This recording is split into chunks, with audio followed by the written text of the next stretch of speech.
సభాధ్యక్షులు భారతీయ జనతా పార్టీ శాసనసభ పక్ష నాయకులు మిత్రులు మహేశ్వర్ రెడ్డి గారు ఈ కార్యక్రమంలో నాతో పాటుగా ముఖ్య అతిథులుగా విచ్చేసిన జిల్లా ఇన్ఛార్జి మంత్రివర్యులు పెద్దలు జూపల్లి కృష్ణారావు గారు, ఈనాటి అభివృద్ధి కార్యక్రమాలలో ప్రధాన పాత్ర పోషించి ఉమ్మడి ఆదిలాబాద్ జిల్లా రైతాంగానికి సాగునీరు అందించడానికి నిరంతరం కృషి చేస్తున్న పెద్దలు సాగునీటి పారుదల శాఖ మంత్రివర్యులు ఉత్తమ్ కుమార్ రెడ్డి గారు, అదేవిధంగా ఈ కార్యక్రమాన్ని పర్యవేక్షించి ప్రభుత్వానికి ప్రధానంగా ముఖ్యమంత్రి కార్యాలయానికి సలహాలు సూచనలు, పరిపాలనలో ప్రభుత్వానికి చేదోడుగా వాదోడుగా ఉన్న సలహాదారులు మాజీ మంత్రివర్యులు పెద్దలు సుదర్శన్ రెడ్డి గారు, అదేవిధంగా స్థానిక పార్లమెంట్ సభ్యులు నగేష్ గారు, శాసన సభ్యులు మెడమ బొజ్జు గారు, రామారావు పటేల్ గారు, శాసన మండలి సభ్యులు దండే విఠల్ గారు, శాసన మండలి సభ్యులు అంజిరెడ్డి గారు, అదేవిధంగా వేదికను అలంకరించిన రాష్ట్ర కేంద్ర మాజీ మంత్రివర్యులు శాసన మండలి సభ్యులు, శాసన సభ్యులు, వివిధ కార్పొరేషన్లకు సంబంధించిన చైర్మన్లు, ప్రజాప్రతినిధులు, ప్రాణ సమానులైన నిర్మల్ జిల్లా శ్రేణులందరికీ మనస్ఫూర్తిగా హృదయపూర్వకంగా ధన్యవాదాలు, అభినందనలు తెలియజేస్తున్నా. మిత్రులారా, నిర్మల్ ప్రాంతానికి నేను మొట్టమొదటిసారి పిసిసి అధ్యక్షుడిగా బాధ్యత తీసుకున్న 2021 సంవత్సరంలో మొట్టమొదటి కార్యక్రమం పిసిసి అధ్యక్షుడిగా ఈ ప్రాంతానికి నిర్మల్ పట్టణానికి రావడం జరిగింది. ఆనాడు మీరందరూ వేలాదిగా తరలొచ్చి అండగా నిలబడతాం, ప్రజా సమస్యల మీద కొట్లాడండి, మీకు ఎల్లవేళలా తోడుగా ఉంటామని మీరు ఇచ్చిన భరోసా, మీరు ఇచ్చిన మద్దతే ఈనాడు తెలంగాణ రాష్ట్రానికి ముఖ్యమంత్రిగా తిరిగి మీ ముందు నిలబడడం జరిగింది. అదేవిధంగా నిర్మల్లో మొట్టమొదటి కార్యక్రమమే కాదు, మొట్టమొదటి భారీ బహిరంగ సభ కూడా ఆదిలాబాదు ఉమ్మడి ప్రాంతంలోనే ఇంద్రవెల్లిలో దళిత గిరిజన దండోరా కార్యక్రమాన్ని తీసుకొని ఆనాడు వేలాది మంది కదం తొక్కి ఆశీర్వదించడంతో ఈనాడు ప్రజాపాలన, ప్రజలు కోరుకున్న పరిపాలన ఈరోజు పేదలకు అందుబాటులోకి వచ్చింది. మిత్రులారా, ఆదిలాబాదు జిల్లా అంటే నాకెప్పుడు ప్రత్యేకమైన అభిమానం. ఎందుకంటే ఈ ప్రాంతము పోరాటానికి పౌరుషానికి గడ్డ. ఆనాడు జల్ జంగల్ జమీనుతో కొమరం భీముడు కొట్లాడినా, లేదా రామ్జీ గోండు తన పౌరుషాన్ని ప్రదర్శించిన 1000 ఊర్ల మర్రి సజీవ సాక్ష్యంగా ఈ ప్రాంతంలోనే ఉంది. ఆనాడు ఈ ప్రాంత అడవి కోసము, ఈ ప్రాంత నీళ్ల కోసము, ఈ ప్రాంత భూమి కోసము కొట్లాడి ఆదర్శంగా నిలబడ్డ ప్రాంతమే ఆదిలాబాదు ప్రాంతం. రామ్జీ గోండ్ కొమరం భీముడిని ఆదర్శంగా తీసుకొని పోరాటాలు చేసి సాధించుకున్న తెలంగాణ రాష్ట్రంలో అత్యంత వెనుకబడిన ఆదిలాబాదు జిల్లాకు ఎంతో న్యాయం జరగాల్సి ఉంది. కానీ జరగాల్సినంత న్యాయము, రావాల్సినన్ని నీళ్లు, చేయాల్సినంత అభివృద్ధి ఉమ్మడి ఆదిలాబాదు జిల్లాలో జరగలేదు.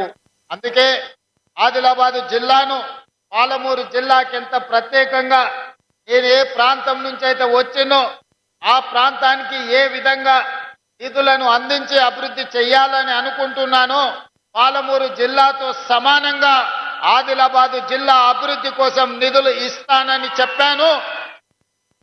ఖచ్చితంగా ఈ ప్రాంతానికి నిధులు ఇవ్వడమే కాదు, పరిశ్రమలను మంజూరు చేసి ఈ ప్రాంతాన్ని అభివృద్ధి చెయ్యాలని మా ప్రభుత్వము ఉక్కు సంకల్పంతో ముందుకు వెళ్తుంది. మిత్రులారా, ఈనాడు ప్రారంభించుకున్న చనాక కొరాట కావచ్చు, లేకపోతే సదర్మట్ బ్యారేజ్ కావచ్చు, ఈ ప్రాజెక్టులన్నీ కూడా 10 సంవత్సరాలలో అనుకుంటే ఎప్పుడో పూర్తయి ఈ ప్రాంతానికి న్యాయం జరిగి ఉండేది. కానీ ఏదైనా కారణం ఏమైనా ఉండొచ్చు, ఆ 10 సంవత్సరాలలో పూర్తి కాలేదు. కాబట్టే పెద్దలు ఉత్తమ్ కుమార్ రెడ్డి గారు సాగునీటి ప్రాజెక్టుగా మంత్రిగా బాధ్యత చేపట్టిన తర్వాత ప్రత్యేకమైన దృష్టి పెట్టి భూసేకరణకు నిధులను మంజూరు చేసి ఈనాడు ఈ ప్రాజెక్టులను పూర్తి చేసుకోవడం జరిగింది. కానీ ఇది ఆదిలాబాద్ అభివృద్ధికి సరిపోదు. ఇంతకుముందు మిత్రులు మహేశ్వర్ రెడ్డి గారు, పెద్దలు పార్లమెంట్ సభ్యులు నగేష్ గారు చాలా విషయాలు ఈరోజు ప్రస్తావనకు తీసుకొచ్చారు. మెడమ బొజ్జు గారు నా దృష్టికి చాలా అంశాలు తెచ్చారు. రామారావు పటేల్ గారు చాలా విషయాలను ప్రస్తావించడం జరిగింది. అందుకే ఈనాడు ప్యాకేజ్ నెంబర్ 27 కావచ్చు, లేకపోతే నిర్మల్లో అడ్వాన్స్ టెక్నాలజీ సెంటర్ కావచ్చు, లేకపోతే young India integrated residential schools కావచ్చు, వీటితో పాటు ఉమ్మడి ఆదిలాబాదు జిల్లాకు యూనివర్సిటీ లేదు. ఎన్ఎస్యుఐ యూత్ కాంగ్రెస్ కు సంబంధించిన వాళ్ళు ఎప్పుడొచ్చినా నాకు నివేదికలు ఇస్తూనే ఉంటారు, ఈ ప్రాంతానికి యూనివర్సిటీ ఇవ్వాలి అని. అయితే ఈ ఆదిలాబాదు జిల్లాలో యూనివర్సిటీ మంజూరు చేయాలని నిర్ణయం తీసుకున్న నాయకులు ఎవరికి వాళ్ళు వాళ్ళ ప్రాంతానికి కావాలని వాళ్ళు ప్రత్యేకమైన వినతులు ఇస్తున్నారు. తప్పు లేదు, వాళ్ళు అడగడాన్ని తప్పు పట్టను. వాళ్ళ ప్రాంతానికి యూనివర్సిటీ వస్తే అభివృద్ధి జరుగుతుందని వాళ్ళందరూ ఆశించడాన్ని కూడా నేను ఈరోజు అర్థం చేసుకోగలను. కానీ ఆదిలాబాదు జిల్లాకు ఈ వేదిక మీద నుంచి నేను ప్రకటన చేస్తున్నా, యూనివర్సిటీ మంజూరు అవుతుంది. బాసర IIITలో యూనివర్సిటీని ప్రారంభించుకుందాం. బాసరకు ఒక ప్రత్యేకత ఉంది, చదువుల తల్లి బాసర మందిరం. కానీ ఈరోజు యూనివర్సిటీని కూడా అక్కడ ప్రారంభించుకొని అవసరమైన అభివృద్ధి కార్యక్రమాలను తీసుకొని ముందుకు వెళ్దాం. ఇన్ఛార్జి మంత్రివర్యులు జూపల్లి కృష్ణారావు గారికి నేను సూచన చేస్తున్నా, బాసర IIITలోనే యూనివర్సిటీని ప్రారంభించుకోవడానికి అవసరమైన ఏర్పాట్లు, దానికి సంబంధించిన ప్రణాళికలను సిద్ధం చేయండి. ఈ నిర్ణయం జిల్లా ప్రజలందరికీ సంతోషాన్ని ఇస్తుంది. వివిధ ప్రాంతాలకు ప్రాతినిధ్యం వహించే ఎమ్మెల్యేలకు మా ప్రాంతానికి రాలేదు అని బాధ ఉండొచ్చు. కానీ మీరందరూ అర్థం చేసుకోండి, ఇది వాయిదాలు పెట్టుకుంటూ పోతే మీ ప్రాంతానికి అభివృద్ధి కాదు. అందుకే ఆదిలాబాద్ యూనివర్సిటీ బాసరలో ప్రారంభించుకుందాం. మీరందరు వేదిక మీద ఉన్న ప్రజాప్రతినిధులందరినీ కూడా సహకరించాల్సిందిగా నేను ఈ సందర్భంగా విజ్ఞప్తి చేస్తున్నా. అదేవిధంగా నిర్మల్ శాసనసభ నియోజకవర్గానికి ఒక అడ్వాన్స్ టెక్నాలజీ సెంటర్ని మనం ఈరోజు మంజూరు చేయాలని అనుకుంటున్నాము. తప్పకుండా మీకు ఏటీసీని ఇస్తాం. అదేవిధంగా స్టేడియం గురించి, కొత్త కలెక్టరేట్ కార్యాలయం గురించి, మున్సిపాలిటీకి సంబంధించిన నిధుల గురించి, ఇతర అంశాలు చాలా వాటిని మహేశ్వర్ రెడ్డి గారు ప్రస్తావించారు, మిగతా శాసనసభ్యులు కూడా ప్రస్తావించారు. అందుకే పెద్దలు జూపల్లి కృష్ణారావు గారికి, పెద్దలు సుదర్శన్ రెడ్డి గారికి నేను సూచన చేస్తున్నా, ఈ సభ అయిపోయిన తర్వాత ఫిబ్రవరి మొదటి వారంలో మీరు ఈ ప్రాంతంలో ఒక 2 రోజులు ప్రత్యేకంగా సమావేశాన్ని ఏర్పాటు చేసి అధికారులతో ఎమ్మెల్యేలతో సమీక్ష చేసి, ఒక రోజు ప్రజాప్రతినిధులతోని సమీక్ష చేయండి. 2వ రోజు అధికారులతోని ఇది సాధ్యాసాధ్యాల మీద చర్చించి సమీక్ష చేసి భూమి అందుబాటులో ఉందా లేదా వాటి వివరాలతో కూడుకున్న నివేదికను మీరు తీసుకొని రాండి. ఉమ్మడి ఆదిలాబాదు జిల్లాకు కావాల్సిన అభివృద్ధి నిధులను, అభివృద్ధి కోసం అనుమతులను రాబోయే బడ్జెట్ సమావేశాలలో నేను అసెంబ్లీలోనే ఆదిలాబాద్కు సంబంధించిన ప్రజాప్రతినిధులతో ఒక ప్రత్యేకమైన సమావేశాన్ని ఏర్పాటు చేసి ఆదిలాబాద్కు జరగాల్సిన అభివృద్ధి, రావాల్సిన నిధులను ప్రత్యేకంగా మంజూరు చేద్దామని చెప్పి నేను ఈ వేదిక మీద నుంచి జూపల్లి కృష్ణారావు గారికి సూచన చేస్తున్నా. మిత్రులారా, ఆనాడు డాక్టర్ వైఎస్ రాజశేఖర రెడ్డి గారు, శ్రీమతి సోనియా గాంధీ గారి నాయకత్వంలో మొదలుపెట్టిన Pranahita Chevella project doctor Babasaheb Ambedkar Pranahita Chevella project ఆదిలాబాద్కు 2.5 లక్షల ఎకరాల నీళ్లు ఇవ్వాల్సిందే. కానీ ఏదో ఆలోచన, లేకపోతే అది స్వార్థమా, లేకపోతే ఆలోచనలో ఉన్న లోపమా నాకు తెలీదు. కానీ 1,10,000 కోట్ల రూపాయలు ఖర్చు పెట్టినా ఇంకా 40-50 కోట్ల రూపాయలు ఖర్చు పెట్టాల్సింది ఉన్నా ఆదిలాబాదుకు గోదావరి జలాలు రావడానికి సాధ్యం లేదు. అందుకే ఈనాడు మన ప్రభుత్వం వచ్చిన తర్వాత ఆలోచన చేసినాం.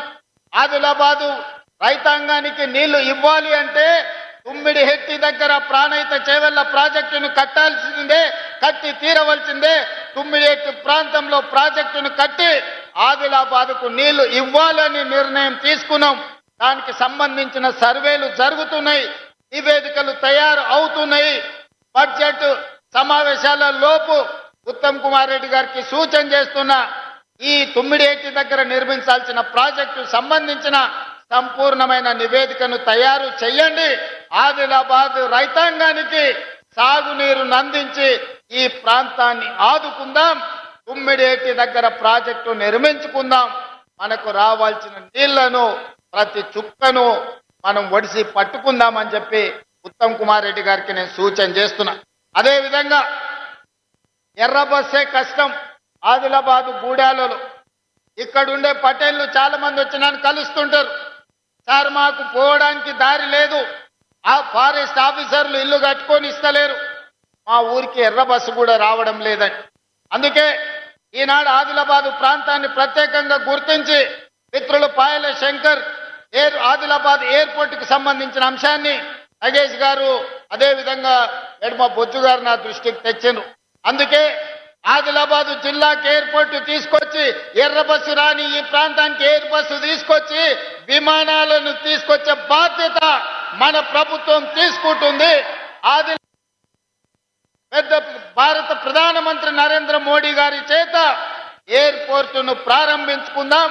వారిని ప్రత్యేకంగా ఆహ్వానించి ఎయిర్పోర్టు కోసము శిలా ఫలకాన్ని ప్రారంభోత్సవ కార్యక్రమాన్ని చేసుకుందాం. ఒక్క ఎయిర్పోర్ట్ ఉంటే మన ప్రాంతం అభివృద్ధికి పూర్తి స్థాయిలో అనుమతులు రావు. అందుకే ఈ ప్రాంతంలో తెలంగాణ రాష్ట్రంలోనే అతి పెద్ద పారిశ్రామిక వాడను ఆదిలాబాదులో చేసుకుందాం. ఇన్ఛార్జ్ మంత్రి గారికి నేను చెప్పిన ఒక 10,000 ఎకరాల భూమిని ఆదిలాబాదులో సేకరించండి. ఈ దేశంలో ఉండే ప్రతి పరిశ్రమను ఆదిలాబాదు జిల్లాకు తీసుకొచ్చి ఇక్కడి నిరుద్యోగ యువతకు ఉద్యోగ ఉపాధి అవకాశాలు కల్పిద్దాం. ఈ ప్రాంతాన్ని ఒక అభివృద్ధి చెందిన పారిశ్రామిక కేంద్రంగా తయారు చేద్దాం. అప్పుడే మీ జిల్లాకు వచ్చిన ఎయిర్పోర్ట్, మీ జిల్లాకు వచ్చిన రోడ్లు, మీ జిల్లాలో కట్టే సాగునీటి ప్రాజెక్టులు, ఈ జిల్లాలో చదువుల కోసం ప్రారంభించుకున్న యూనివర్సిటీలు అన్ని కూడా ఈనాడు అభివృద్ధికి వేదికలుగా మారుతాయి. అందుకే వేదిక మీద ఉన్న వివిధ రాజకీయ పార్టీల ప్రజాప్రతినిధులకు నేను విజ్ఞప్తి చేస్తున్నా, ఎన్నికలు వచ్చినప్పుడు రాజకీయాలు చేసుకుందాం. ఎన్నికలు వచ్చినప్పుడు ఎవరి పార్టీని గెలిపించుకోవడానికి వాళ్ళు ప్రయత్నం చేసుకుందాం. ఎన్నికలు ముగిసిన తర్వాత అభివృద్ధి మంత్రంగా మనల్ని ఓట్లేసి గెలిపించిన ప్రజలకు సంక్షేమాన్ని అభివృద్ధిని అందించే విధంగా కలిసిమెలిసి పనిచేద్దాం. భారతీయ జనతా పార్టీ నాయకులకి వేదిక మీద నుంచి విజ్ఞప్తి చేస్తున్నా, ప్రతి 3 నెలలకు ఒకసారి ప్రధానమంత్రి దగ్గరికి వెళ్తున్నా, ప్రతి 10 రోజులకు ఒకసారి కేంద్ర మంత్రుల దగ్గరికి వెళ్తున్నా. ఢిల్లీ నుంచి రావాల్సిన అనుమతులు, చేయవలసిన నిధుల కోసం కేంద్ర ప్రభుత్వంలో ఉన్న పెద్దల్ని మేమెట్లయితే కలుస్తున్నామో రాష్ట్ర ప్రభుత్వానికి కాంగ్రెస్ పార్టీ మేమందరం బాధ్యత వహిస్తుండొచ్చు. మీరు రాండి, నిస్సందేహంగా మీకేం కావాలనో నిధుల గురించి చెప్పండి, తప్పకుండా చేయగలిగింది చేస్తాం. దీంట్లో రాజకీయాలు లేవు. మన ప్రాంతాన్ని అభివృద్ధి చేసుకోవాలి. మన మీద విశ్వాసం ఉంచి మనకు ఓట్లేసిన ప్రజలకు మేలు జరగాలి అని అంటే ఎమ్మెల్యేలు, ఎంపీలు ఆ ప్రాంతానికి సంబంధించిన సమస్యల్ని ప్రభుత్వం దృష్టికి తీసుకురావాలి. చాలా మంది అంటుంటారు నరేంద్ర మోడీ గారిని పదే పదే రేవంత్ రెడ్డి గారు కలుస్తుంటారని. నరేంద్ర మోడీ గారు నాకు బంధువేం కాదు, నరేంద్ర మోడీ గారితో ఇంక నాకు చుట్టరికమేం లేదు. కానీ వారి దేశానికి ప్రధానమంత్రి అనుమతిస్తేనే ఎయిర్పోర్ట్ వస్తుంది, పెద్ద పెద్ద పరిశ్రమలు వస్తాయి. మనకు నిధులు వస్తాయి. ఇవాళ మనం తుమ్మిడేటి దగ్గర ప్రాజెక్టు కట్టాలి అని అంటే మహారాష్ట్ర నుంచి కొన్ని అనుమతులు తీసుకోవాలి. మహారాష్ట్రలో భారతీయ జనతా పార్టీ అధికారంలో ఉంది. ఒకవేళ ముఖ్యమంత్రి గారు మనం అడిగితే, ఒకవేళ ఏదైనా ఆలోచన చేస్తే, నరేంద్ర మోడీ గారు ఒక మాట చెప్తే, అమిత్ షా గారు ఒక మాట చెప్తే మన ప్రాంతానికి మేలు జరుగుద్ది. ప్రజల కోసం, ప్రాంత అభివృద్ధి కోసం, ఈ ప్రాంత నిరుద్యోగ యువకులకు ఉద్యోగ ఉపాధి కోసం ఎవరినైనా కలవడానికి ఒక్క క్షణం కూడా ఆలోచన చెయ్యను. నేను పైరవీల కోసం పోను. పర్సనల్ ఎజెండా నా దగ్గర లేదు. నాకున్నదల్లా చిన్న వయసులోనే ఈ తెలంగాణ రాష్ట్ర ప్రజలు 4 కోట్ల తెలంగాణ బిడ్డలు ఈ రోజు నాకు అవకాశం ఇచ్చి భుజము తట్టి ముఖ్యమంత్రి కుర్చీలో కూర్చోబెట్టారు. మరి దానికి న్యాయం చేయాల్సిన బాధ్యత నా మీద ఉందా లేదా మీరు ఒకసారి ఆలోచన చేయండి. ఎవరిని కలిసినా, నేను వెళ్ళినప్పుడు బీజేపీ ఎంపీలు కూడా ఉన్నారు. నేను వెళ్ళేటప్పుడు నా సహచర మంత్రులను కూడా తీసుకెళ్తున్నా. ప్రధానమంత్రి గారికి ఇవ్వాల్సిన గౌరవం ఇచ్చినాం, అడగాల్సిన అనుమతులు అడిగినాం. ఇవాళ తెచ్చుకోవాల్సిన కొన్ని తెచ్చుకున్నాం. ఇవాళ వరంగల్లో ఎయిర్పోర్ట్ వచ్చింది. ఇవాళ మనకు ఆదిలాబాద్ ఎయిర్పోర్ట్ మంజూరు చేస్తామని చెప్పిండ్రు. ఇవన్నీ మనం అడగకుండా వస్తాయా? 10 సంవత్సరాలు వాళ్ళు అడగలేదు. పెద్దలు చెప్పిండ్రు అడగంది అమ్మాయినా పెట్టదని. కేంద్ర ప్రభుత్వానికి ఎట్లా తెలుస్తుంది మనకేం సమస్య ఉందో, ఆ సమస్య ఏ విధంగా పరిష్కారం అవుతుందో? అందుకే ఆ సమస్యల్ని మనం నివేదికల ద్వారా కేంద్ర ప్రభుత్వానికి అందించడం ద్వారా, కేంద్రం నుంచి తెచ్చుకోవాల్సిన మంజూరీలు తెచ్చుకోవడం ద్వారా మన ప్రాంతాన్ని అభివృద్ధి చేసుకుందాం. దానికి సంపూర్ణంగా మీరు సహకరించాల్సిందిగా నేను కోరుకుంటున్నా. 10 సంవత్సరాలు ఏలిన వాళ్ళు ఈ ఆలోచన చేయకపోవడం వల్లనే తెలంగాణ రాష్ట్రానికి తీరని నష్టం జరిగింది. కేంద్రం నుంచి తెచ్చుకోవాల్సిన నిధులు, ఇస్తున్న నిధులు కూడా తీసుకోకపోవడం వల్లనే ఈనాడు తెలంగాణ రాష్ట్రం మీద 8,11,000 కోట్ల రూపాయల అప్పుల భారం పడ్డది. ఇవాళ అప్పే మనకు 30. ఆనాడు పాలకులు చేసిన తప్పులు, వాళ్ళు చేసిన అప్పులు ఈనాడు ఉరితాడై తెలంగాణ రాష్ట్ర ప్రజల యొక్క ఊపిరి తీసే పరిస్థితి వచ్చింది. అందుకే ఈ చిక్కుముళ్లను ఒక్కొక్కటి పరిష్కరించుకుంటూ, సమస్యల్ని దాటుకుంటూ, పేద ప్రజలకు చేయాల్సిన పనులను చేసుకుంటూ ఈరోజు ముందుకెళ్తున్నాం.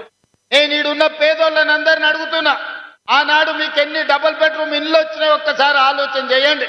ఈనాడు ఈ ప్రభుత్వంలో ప్రతి నియోజకవర్గానికి 3,500 ఇందిరమ్మ ఇండ్లు ఇచ్చి ఇల్లు లేని నిరుపేదలకు నిలువ నీడ ఇవ్వడానికి ఇలా ఇందిరమ్మ ఇండ్లు ఇచ్చినాం. ఆ పక్కన మా అక్కలు ఉన్నారు, మా చెల్లెళ్ళు అందరు చూస్తున్నారు. అక్క, ఆనాడు ఎన్నడైనా రేషన్ షాపులు ఇచ్చిన బియ్యం వండి పిల్లలకు భోజనం పెట్టినరా? ఎన్నడైనా ఆ ప్రభుత్వంలో ఇచ్చిన బియ్యం ఎన్నడైనా వండి మీరన్నా తిన్నరా? మన సంటి పిల్లలకన్నా పెట్టినమా? కానీ ఇవాళ ఈ ప్రభుత్వం వచ్చిన తర్వాత, ఉత్తమ్ కుమార్ రెడ్డి గారు మంత్రి బాధ్యతలు చేపట్టిన తర్వాత ఇవాళ సన్న బియ్యం ఇస్తే ప్రతి తల్లి ఆ సన్న బియ్యం తెచ్చి అదే వండి వాళ్ళు తినడమే కాదు, సంటి పిల్లలకి ఇవాళ బుక్కెడు బువ్వ పెడుతుండ్రంటే సన్న బియ్యం ఈ ప్రభుత్వం ఇచ్చిన మాట వాస్తవం కాదా? ఇవాళ ఉండడానికి, కట్టుకోవడానికి, పేదవాడికి ఇల్లు వచ్చిందంటే ఇల్లు కట్టుకోవడానికి 5 లక్షల రూపాయలు ఉచితంగా మీకు ఇచ్చిన మాట వాస్తవం కాదా అని చెప్పి నేను ఈరోజు మిమ్మల్ని అడుగుతున్నా. ఇవాళ రైతులను అడుగుతున్న, ఆదిలాబాద్ జిల్లా అంటే రైతులు ఈ ప్రాంతం. ఇవాళ సన్న వడ్లు పండించిన వాళ్ళకు 500 రూపాయల బోనస్ ఉత్తమ్ కుమార్ రెడ్డి గారు మీ ఖాతాలు వేపిస్తున్నాడా లేదా మీరు ఒకసారి ఆలోచన చేయండి. ఇవాళ పేదలకు, ప్రతి పేదవాడి ఇంటికి, భూమి ఉన్నోడికి వ్యవసాయానికి ఉచిత కరెంటు ఉంది, కానీ భూమి లేని నిరుపేద ఇంటి బిల్లు కడుతున్నాడు.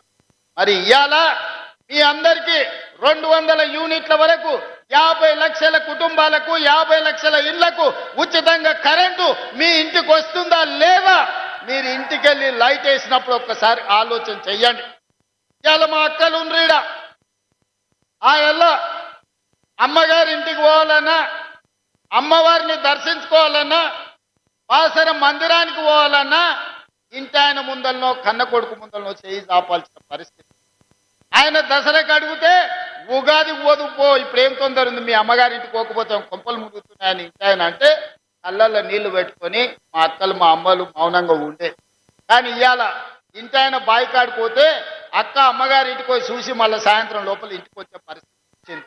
ఇవాళ ఈ రాష్ట్రంలో నేను అడుగుతున్న మా అక్కల పక్కన మీరు ఆలోచన చేయండి. మీ తమ్ముడు ఈ రాష్ట్రానికి ముఖ్యమంత్రి అయిన తర్వాత 2 రోజుల్లోనే ఆర్టీసీ బస్సుల్లో ఉచిత ప్రయాణం మీకు ఇయ్యలేదా? రాష్ట్రం నలుమూలల అమ్మగారింటికే కాదు, భద్రాచలం రాముల వారిని దర్శించుకోవాలన్నా, యాదగిరిగుట్ట లక్ష్మీ నరసింహస్వామిని దర్శించుకోవాలన్నా ఇవాళ మీరు ఉచిత బస్సు ప్రయాణంలో చేస్తలేరా? మీరు ఒక్కసారి ఆలోచన చేయండి అక్కలారా. ఆనాడు పావులా వడ్డీ లేదు, సున్నా వడ్డీ లేదు, గుండు సున్నా బండరాయి మీ నెత్తి మీద పెట్టిండు. ఇవాళ స్వయం సహాయక సంఘాలకు 27,000 కోట్ల రూపాయలు ఇవాళ సున్నా వడ్డీ మీద లోన్లు ఇస్తే ఇవాళ మా ఆడబిడ్డల చేతుల నగదు ఆడుతున్నాయి. ఇవాళ మీకు పెట్రోల్ బంకులు ఇప్పించిన, పెట్రోల్ బంకు వ్యాపారం నడిపే ఈ అవకాశం ఇచ్చిన, ఆర్టీసీ బస్సుల్లో ఉచిత ప్రయాణమే కాదు 1000 ఆర్టీసీ బస్సులకు ఆడబిడ్డల్ని యజమానులను చేసి వాళ్ళే బస్సులు కొని ఆర్టీసీ కార్పొరేషన్కి ఇలా బస్సులు తిప్పుతున్నారు. ఇదే కాదు, హైటెక్ సిటీ పక్కన మైక్రోసాఫ్ట్, ఇన్ఫోసిస్ ఇట్లాంటి ఐటీ కంపెనీలు ఉన్నాయి, అమెజాన్లు, గో లేకపోతే గూగుల్. మరి ఇవాళ ఉన్నదే 4 ఎకరాల భూమి మా అక్కలకు మా చెల్లెళ్ళకి ఇచ్చిన శిల్పారామం పక్కన 1000 కోట్ల భూమి, 150 స్టాల్స్ స్వయం సహాయక సంఘాలు నడుపుకోవడానికి 1000 కోట్ల భూమికి యజమానులను చేసి వాళ్ళు తయారు చేస్తున్న వస్తువులను అక్కడ అమ్ముకునేటట్టు పెట్టినాం. అలా నిర్మల్ పెయింటింగ్ అంటే ఇంటి పక్కలోకి అమ్ముకునే పరిస్థితి. కానీ ఇవాళ నిర్మల్ పెయింటింగ్లు అమెజాన్లో ఆన్లైన్లో బుక్ చేసుకుంటే ఎక్కడికైనా పంపించే వసతులు ఇవాళ మనము అమెజాన్తో మాట్లాడి ఇవాళ మనం ఆన్లైన్ బిజినెస్ మన ఆడబిడ్డల్ని వీళ్ళందరినీ ప్రోత్సహిస్తున్నాం. ఇలా ఒక్కొక్కటి వినూత్నంగా మన పిల్లల్ని బాగు చేయాలనే ప్రయత్నం చేస్తున్నాం. అలా ఐటీఐలలో చదువుకున్నోనికి ఏ ఉద్యోగం లేదు. ఐటీఐలో డీజిల్ మెకానిక్, ఎలక్ట్రికల్, ప్లంబరో చేస్తే వాడు నేర్చుకునే చదువుకి బయటకు వచ్చినాక చూస్తే ఏంది లేదు. వానికి డీజిల్ మెకానిక్ నేర్పితే అంబాసిడర్ కారులో పని నేర్పేది, బయటకు వస్తే అంబాసిడర్ కారు నన్ను ఉన్నదే ఉన్నొక్క అంబాసిడర్ కారు కూడా ఫామ్ హౌస్లో షెడ్డుకు పోయింది, లోపల పడ్డది. ఇవాళ వాళ్ళు పని చేయనికే రిపేర్ చేద్దామంటే కూడా లేదు. అందుకే ఈ ఐటీఐలో ఉన్న విధానం సరిగ్గా లేదని వాటిని అప్గ్రేడ్ చేసి 2400 కోట్ల రూపాయలు మంజూరు చేసి రాష్ట్రంలో 100 నియోజకవర్గాలలో 100 అడ్వాన్స్ టెక్నాలజీ సెంటర్లను పెట్టాలని ఈ రోజు వాటిని ఒక సాంకేతిక పరమైన కేంద్రాలుగా మార్చినాము. ఇవాళ అక్కడ చదువుకున్న ప్రతి వాడికి ఉద్యోగం వచ్చే విధంగా. ఇంతకుముందు మిత్రుడు మహేశ్వర రెడ్డి గారు అడిగినారు మాకు ఐటీఐ పాలిటెక్నిక్ ఇవ్వమని. ఈరోజు నిర్మల్ శాసనసభ నియోజకవర్గానికి అడ్వాన్స్ టెక్నాలజీ సెంటర్ మంజూరు చేస్తున్నాం. మీ దగ్గర ఉన్న యువకులు అందులో పని నేర్చుకొని నైపుణ్యాన్ని పెంపొందించుకొని ఉద్యోగ ఉపాధి అవకాశాలు తెచ్చుకోండి. ఇట్లా ఒకటొకటిగా అది సాగునీరు కావచ్చు, అది తాగునీరు కావచ్చు, అది పరిశ్రమలు కావచ్చు, అది వ్యవసాయం కావచ్చు, అది విద్య కావచ్చు, వైద్యం కావచ్చు, ఇవాళ బడులు కావచ్చు, గుడులు కావచ్చు. ఇవాళ మీరందరూ చూసిండ్రు ఇంద్రవెల్లిని పర్యాటక కేంద్రంగా చేయలేదా? నాగోబ జాతరకు నిధులు ఇవ్వలేదా? ఇప్పుడు మా బొచ్చు ఇంకా 22 కోట్లు కావాలంటున్నాడు. తప్పకుండా నాగోబ జాతరకి 22 కోట్ల రూపాయలు మంజూరు చేసి అభివృద్ధి చేస్తాం. నిన్న మన మీరు చూసిండ్రు సమ్మక్క సారలమ్మ జాతర 29వ తారీఖు నాడు ప్రారంభం కాబోతుంది. 300 కోట్ల రూపాయలతోని దేవాలయాన్ని పునర్నిర్మించినాం. మన పౌరుషానికి ప్రతీక అయిన సమ్మక్క సారలమ్మ మందిరాన్ని గొప్పగా ప్రపంచ స్థాయిలో గుర్తింపు వచ్చే విధంగా సౌత్ కుంభమేళ లాగా ఇవాళ నిరంతరం పనులు జరుగుతున్నాయి. 19వ తారీఖు నాడు మందిరాన్ని మనం ప్రారంభించుకోబోతున్నాం. ఇవన్నీ పేదోళ్ళ కోసం ఈ పేదల ప్రభుత్వం చేస్తున్న అభివృద్ధి కాదా? ఇవాళ హైదరాబాదు నగరంలో చిన్న చిన్న కాలనీలో గేటెడ్ కమ్యూనిటీలో కాదు ప్రపంచంతో పోటీ పడే విధంగా భారత్ ఫ్యూచర్ సిటీ 30,000 ఎకరాలలో ఎయిర్పోర్టుకు కూతవేటు దూరంలో ఒక గొప్ప నగరాన్ని ఈరోజు మన ప్రభుత్వం నిర్మిస్తుంది. ప్రపంచంలో ఉన్న ప్రతి సంస్థ ఆ నగరంలో పెట్టుబడులు పెట్టబోతుంది. ఇవన్నీ కూడా మన భవిష్యత్ తరాల కోసమే కదా. ఆనాడు 430-40 ఏళ్ల కింద నిజాం హైదరాబాదు నగరాన్ని విస్తరిస్తే ఇవాళ ప్రపంచానికే పర్యాటక కేంద్రంగా మారింది. ప్రపంచానికే పెట్టుబడులకు స్వర్గధామంగా మారింది హైదరాబాద్. ఆ రోజు నాకెందుకని ఆయన అనుకుని ఉంటే ఇవాళ ఇన్ని లక్షల మందికి ఉద్యోగ ఉపాధి అవకాశాలు వస్తుండేనా? అందుకే ఇవాళ ఎయిర్పోర్ట్ పక్కన 30,000 ఎకరాలల్లా ప్రపంచంలోనే గొప్ప నగరాన్ని ఇవాళ మన ప్రభుత్వం నిర్మించే ప్రయత్నం చేస్తే ఆయన ప్రభుత్వాన్ని పట్టుకొని రియల్ ఎస్టేట్ బ్రోకర్లు వీరందరూ అధికారంలో ఉన్నారని మాట్లాడుతున్నారు. నేను అడగదలుచుకున్నా, 40 ఏళ్ల రాజకీయ అనుభవం, ఎమ్మెల్యేగా, రాష్ట్ర మంత్రిగా, ఎంపీగా, కేంద్ర మంత్రిగా, పార్టీ ప్రెసిడెంట్గా 10 సంవత్సరాలు ముఖ్యమంత్రి చేసి ఈనాడు ప్రధాన ప్రతిపక్ష నాయకుడిగా ఉన్న పెద్ద మనిషి మాట్లాడే మాటలేనా? అభివృద్ధి చేస్తుంటే చేతనైతే నీ అనుభవంతో ఆశీర్వదించు, నీ అనుభవాన్ని ఉపయోగించి మాకు సూచనలు చేయి. ఒకవేళ ఏది నీకు ఇష్టం లేకపోతే మౌనంగా ఫామ్ హౌస్లోనే పడుకో, మేము వద్దంటలేం. కానీ వెనకటికి పురాణాలలో మనం చూసినాం, శుక్రాచార్యుని శిష్యులు మారీచుడు, సుబాహుడు అని రాక్షసులు ఉండేటోళ్ళు. దేవతలు యజ్ఞాలు యాగాలు చేస్తే శుక్రాచార్యుడి సూచనతోని మారీచుడు, సుబాహుడు వచ్చి ఆ యాగాలను యజ్ఞాలను భగ్నం చేసేటోళ్ళు. లాస్ట్కి ఏమైందే? రాముడి చేతిలో సచ్చింది. ఇవాళ కూడా శుక్రాచార్యుడు ఫామ్ హౌస్లుండు, ఓ మారీచుడు, ఓ సుబాహుడు అసెంబ్లీకి వచ్చి అడ్డం పడుతున్నారు బావా బామార్దుల ముసుగులో. చివరికి రాజకీయంగా మీకు సమాధి అవుతుంది తప్ప ఇందులో మీకు వచ్చేది ఏమీ లేదు. అందుకే వాళ్ళకు కనువిప్పు కలగాలి, దేవుడు వాళ్ళకు కనువిప్పు కలిగించాలి. 10 సంవత్సరాల అధికారాన్ని అనుభవించను, 8 లక్షల కోట్ల రూపాయలు అప్పు చేసిను, వేల కోట్ల రూపాయల దోపిడీ చేసిను. ఇప్పుడు ప్రజలకు మేలు జరుగుతుంది, ప్రజలకు సహాయం అందించాలనే ప్రయత్నం చేస్తున్నాం. మీరు ఆశించినవన్నీ ఒకటేసారి జరగకపోవచ్చు, కానీ విడతల వారిగా మనం సమస్యలు పరిష్కరించుకుంటున్నాం. కుటుంబంలో ఉండే సమస్యలు కూడా అన్నీ ఒకటేసారి పరిష్కారం అవుతాయా? మా అక్కల్ని అడుగుతున్నా, బిడ్డ పెళ్లి చేస్తే వడ్డానం అడుగుతుంది, మనం ముందే ఏం చెప్తాం? చెవులకు దుద్దులు చేసుకో, చేతికి ఉంగరం చేసుకో బిడ్డ, మళ్ళీ పంట వన్నాక నీకు ఏదైనా చేపిస్తాడు. నిజంగానే మన బిడ్డకు చేపియొద్దని మనకు ఉంటుందా? ఏ తల్లికైనా తన దగ్గర ఉన్నదంతా తీసి బిడ్డకి ఏదో ఒకటి పెట్టాలనుకుంటుంది. కానీ సంసారం సహకరించకపోతే, పరిస్థితులు అనుకూలించకపోతే కొన్నిసార్లు వాయిదా చేసుకుంటుంది. ప్రభుత్వం కూడా సంసారమే కదా, మీ అందరికీ చెయ్యాలన్నదే కదా నా ఆలోచన. మీకోసమే కదా మేము ఇక్కడ ఉన్నది. మేము ఏ ఒక్క రూపాయి ఇంటికి తీసుకెళ్ళాలి కదా. ఇండ్లు ఇచ్చినా, బియ్యం ఇచ్చినా, రేషన్ కార్డులు ఇచ్చినా, 10 ఏళ్ళు రేషన్ కార్డులు ఇచ్చే దిక్కు లేదు. ఇవాళ లక్షలాది రేషన్ కార్డులు ఇవాళ పేదలకు ఇచ్చిన మాట వాస్తవం కాదా? ఇవన్నీ ఒకటొకటిగా చేసుకుంటూ వస్తున్నాం. ఇంకా చేయాల్సింది ఉంది. మీరు ఆశీర్వదించండి, మీరు అండగా నిలబడండి. ఈ తెలంగాణ రాష్ట్రాన్ని దేశంలోనే అభివృద్ధి చెందిన మొదటి రాష్ట్రంగా తీర్చిదిద్దుకుందాం. మొన్న జరిగిన సర్పంచ్ ఎన్నికల్లో విలక్షణమైన తీర్పు ప్రజలు ఇచ్చిండ్రు. 66% ఆశీర్వదించి నెంబర్ 1గా నిలబెట్టిండ్రు. రాబోయే మున్సిపల్ ఎన్నికల్లో కూడా నా సూచన, మంచి వాళ్ళని గెలిపించండి, మంత్రులతోని పనులు చేయించుకునేటోళ్ళని గెలిపించండి, ఊరి సమస్యల్ని, బస్తీ సమస్యల్ని అవగాహన ఉన్నోళ్ళని గెలిపించండి.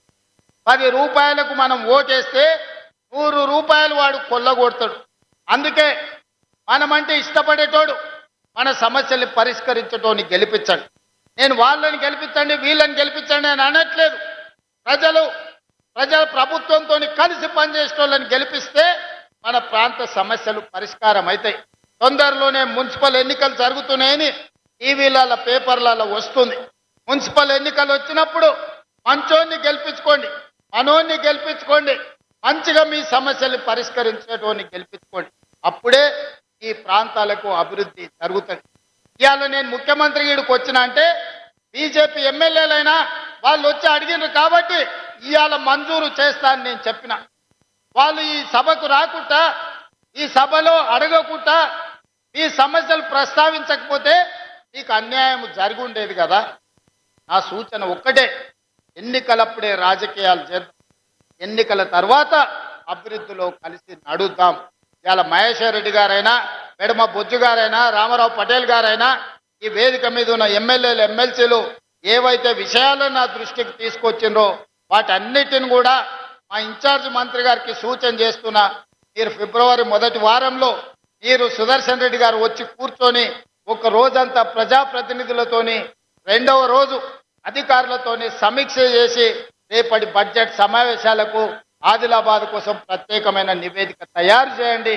బడ్జెట్లోనే నిధులను పెట్టి ఈ ప్రాంతాన్ని అభివృద్ధి చేయడానికి మనం సంపూర్ణంగా సహకరిద్దామని తెలియజేస్తున్నా. మిత్రులారా, మీకు అందరికి అనిపించవచ్చు అన్నేం తప్ప సప్పగా మాట్లాడుతుండు, ఏం చెప్తలేడా.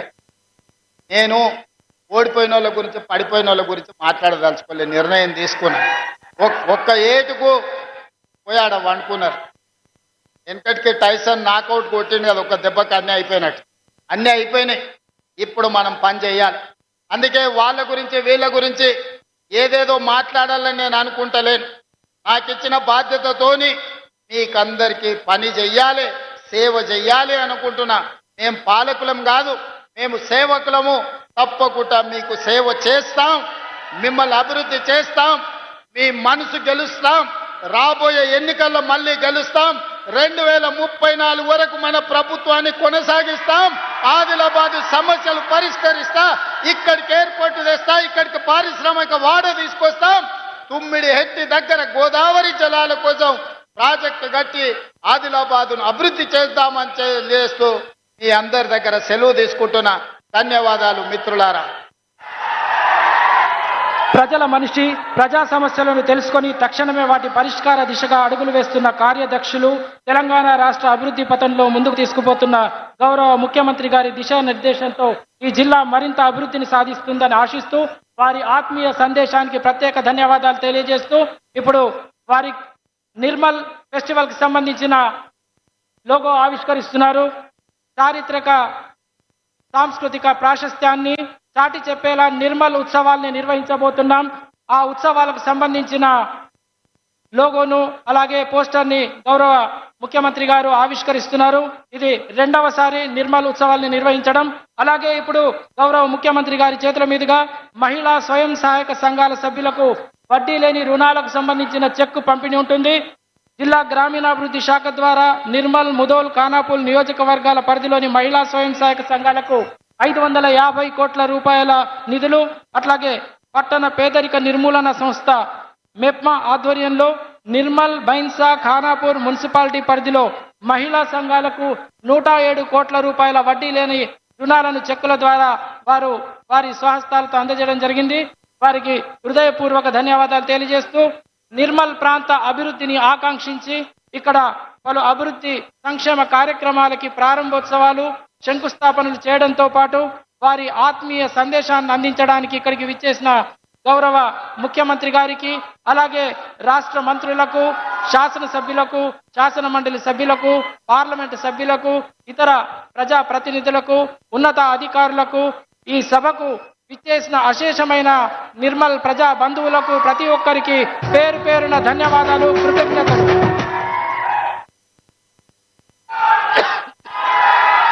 ఒక ముఖ్యమైన ప్రకటన, మిమ్మల్ని చూసిన ఆనందంలో మర్చిపోయినాం. చెనాక కొరాట ప్రాజెక్టుకి శ్రీ రామచంద్రారెడ్డి గారి పేరును, అదేవిధంగా కొన్కల్ బ్యారేజ్కు నర్సారెడ్డి గారి పేరుని పెట్టాలని స్థానిక శాసనసభ్యుల నుంచి ప్రతిపాదన వచ్చింది. ఈ రెండింటికి ఈ ఆదిలాబాదు జిల్లాలో దాదాపుగా 40-50 ఏళ్ళు ప్రజా జీవితంలో పేదలకు సేవలు అందించిన ఆ ఇద్దరి పెద్ద మనుషుల పేరు పెట్టుకుంటే వారి గౌరవం కాదు, మన గౌరవం పెరుగుతుంది. అందుకే పొంకల్ బ్యారేజ్కి నర్సారెడ్డి గారి పేరు, చెనాక కొరాటకు శ్రీ రామచంద్రారెడ్డి గారి పేర్లను పెట్టాల్సిందిగా ఇక్కడ ఉండే వేదిక మీద ఉన్న అధికారులకు తెలంగాణ రాష్ట్ర చీఫ్ సెక్రటరీ గారికి ఆదేశాలు ఇస్తున్న ఉత్తమ్ కుమార్ రెడ్డి గారిని ఆ ఆదేశాలను తక్షణమే అందుబాటులోకి తీసుకురావాల్సిందిగా వారికి విజ్ఞప్తి చేస్తున్నా. ధన్యవాదాలు మిత్రులారా.